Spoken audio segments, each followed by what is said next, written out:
Bossing, intro muna tayo. Tara na at samahan niyo ako ulit sa aking A Day in My Life as negosyanteng tamad. Kidding aside, ayan, shoutout po sa nag-order ng 4 or 5 lemon Yakult. Itong lemon Yakult na to ay one of our best seller po ito, no?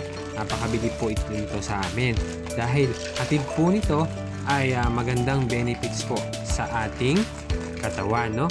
Good digestion po.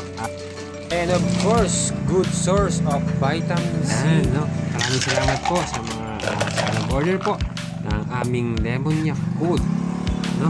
Ayan, kung papansin nyo. Okay? So, tinitimpla, shake.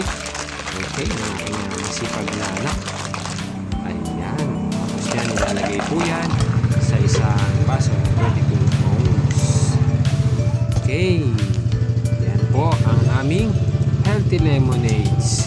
Since 2018 po ay nag-squeeze na po kami ng freshly squeezed healthy lemonades.